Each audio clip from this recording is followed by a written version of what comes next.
Today we have another video that was recommended and requested by a member of the Quick Start Clarinet community, which I'm always super excited to do videos about things that you guys are interested in. And this video today really brought up some stuff that was like kind of tough for me and some stuff that I'm gonna have to confront in my own clarinet playing. And the topic is, why is practicing so hard, and what are some like good habits to do to make our practicing more effective? To start off, I want to talk about just some like general pitfalls of practicing and some like general reasons why practicing can really be so hard. Not everybody finds practicing to be challenging. Some people just love to practice and love playing, and that's like really awesome. And if you're one of those people, I encourage you to try to keep that as much as you can and never like lose that passion and just the fun that you have playing. But for other people, and I would probably say majority of people, practicing is sort of one of those things that's like work and like feels like a job, and it's like something that you're told that you have to do, but it isn't always like the most rewarding thing, or isn't always like what you want to be doing when you have to do it. So there are some sort of just general difficulties of practicing, and the first one I think is motivation, and just getting the motivation to like get the instrument out and to start practicing. Another one is being organized and like figuring out what you should do once you have the instrument out, and not feeling overwhelmed with either like how much music you have to learn, what you have to play, the fact that you don't sound like you want to sound, and again, that sort of like being unorganized and like overwhelm of all that you have to do can lead to being unmotivated to get the instrument out in the first place. Once you have the instrument out and you've gotten motivated enough to put it together, which I know can feel like a chore some days, the next potential pitfalls are distractions while you're practicing. This can be like people interrupting you, or like your own distractions, whether you're like on your phone or like just doing other things or thinking about other things even. And also the last like really sort of thing that makes practicing difficult is sometimes it's hard to measure your success.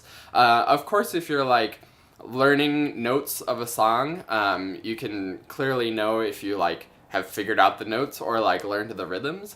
But sometimes if you're like trying to work a technical run up to tempo, you're practicing it a bunch, or you're practicing it over and over, you try to do it fast, and sometimes it's good and sometimes it's not, and you're never really like certain if you're actually making success and like making strides towards being able to play comfortably, and be able to like give a performance of the piece. So that's a really big challenge, and again, a reason why it's not always extremely rewarding to practice, because we don't even know if it's worthwhile time or if we're getting better. But all of these things can really be helped by forming some really good practice habits, and making sure that your practice is organized and directed, and that you're always very focused and striving towards improving yourself, which is what we want to do ideally when we practice.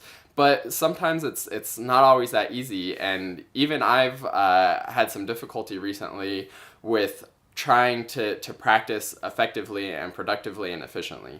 So now I want to tell you a little bit about some of my personal practice habits more recently that have really kind of like caused some problems, and making this video for you has sort of made me think about how I've been practicing myself and some things that I really should be doing more efficiently and effectively.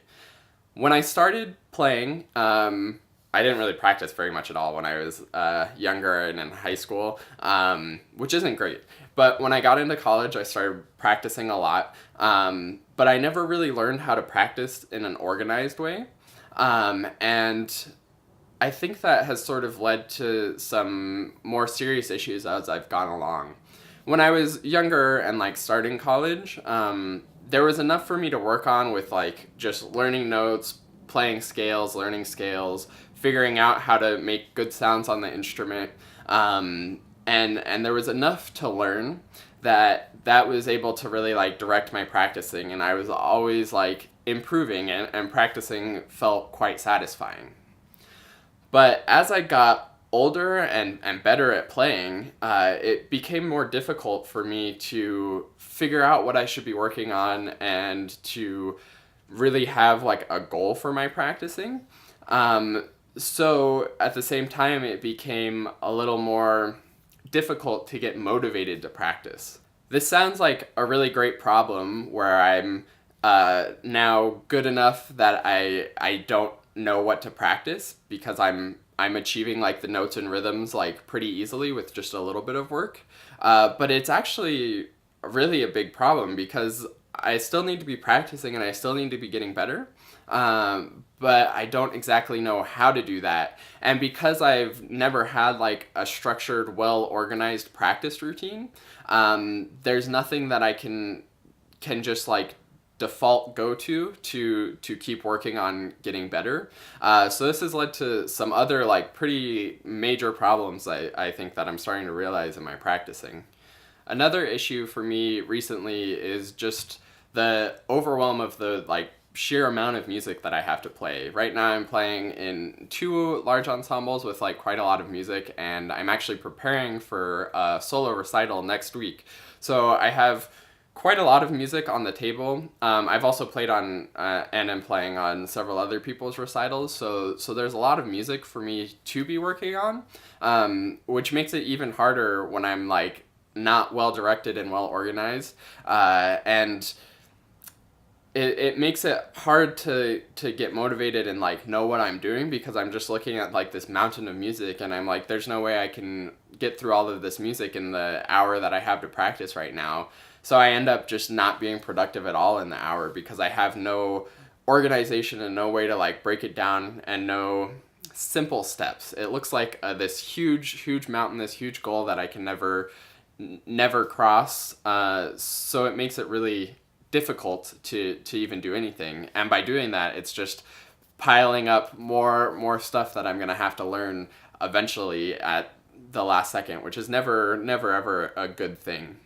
So between that combination of me feeling confident enough in my abilities to play the clarinet to be able to do most things fairly successfully with not too much work, and then that combined with the fact that I have so much that I need to be working on and learning, and I don't know what I should be starting with or like how to tackle that, bringing that together has caused my practicing to be really inefficient, and actually there's some like other things that have been like really hard that I'm just now starting to deal with in my practicing too, and that's actually probably I would say like video game addiction and cell phone addiction to some extent.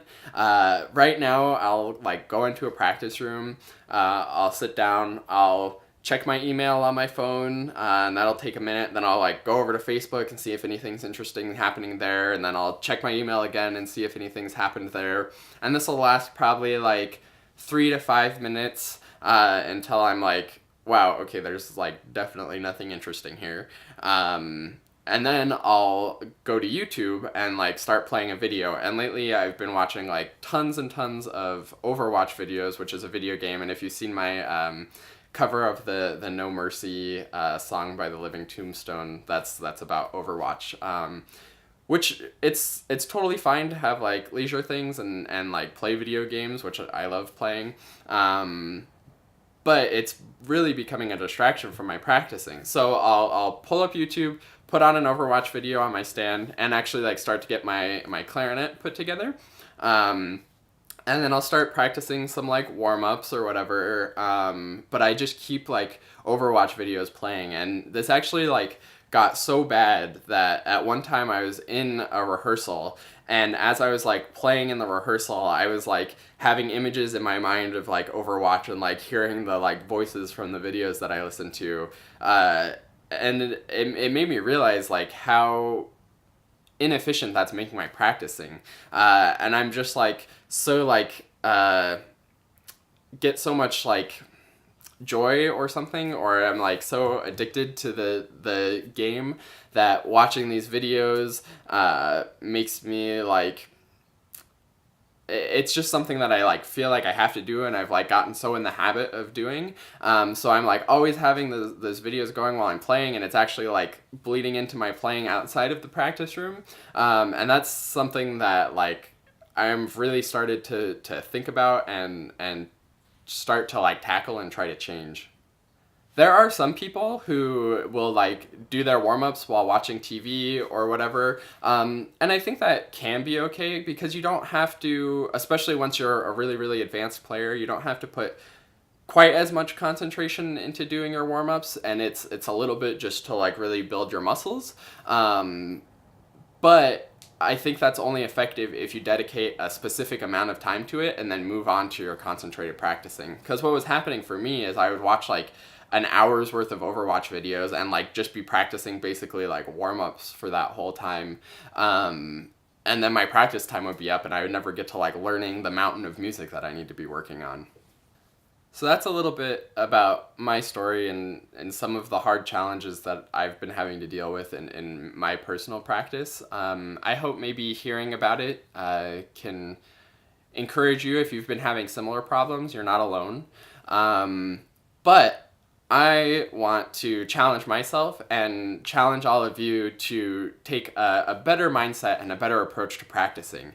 So what I'm going to do, at least over the next week leading up to my recital, is I'm going to start to use the How to Practice journal that I've made, which is a part of the How to Practice course for Quick Start Clarinet.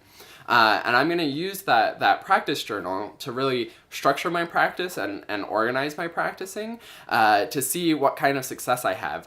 And I'm also going to make sure when I'm in the practice room, I'm only using my phone for a metronome or a tuner and nothing else. I'm going to, like, once I get into the practice room, like, no Facebook, no email, no YouTube. Those things are all, like, really distracting because it's always like exciting to see something interesting or something noteworthy. I always love like when I see that I've gotten like a comment on a YouTube video or someone's posted on the Quick Start Facebook page, like that gets me really excited and happy. So I'm just like constantly checking it, and it's like really addicting. It works on the same principles as gambling, where you'll like randomly get this positive reinforcement. So it just makes you want to like keep doing it over and over and over and over so that you get it. But from now on, for this next week, as I get really prepared for my recital, and hopefully longer, when I'm in the practice room, it's going to be metronome, tuner only. So if I don't reply to your comments right away, it's because I'm practicing, and you should be proud of me. But I encourage you to take this challenge too. And what you can do is go to the link in the description to join the official Quick Start Clarinet community. And after you do that, you'll see an offer to get the How to Practice course for yourself at a big discount. And in there, you'll see the download for the How to Practice journal, and you can use this to start organizing your practicing and making your practicing more efficient as well. Thank you so much for watching this video, and thanks for recommending this video and requesting this video, because it's really made me have to think about my own practice routines, and I think it's going to help me improve my practicing for the better, and I hope it helps some of you improve your practicing as well. So thanks so much for watching, and I'll see you in another video.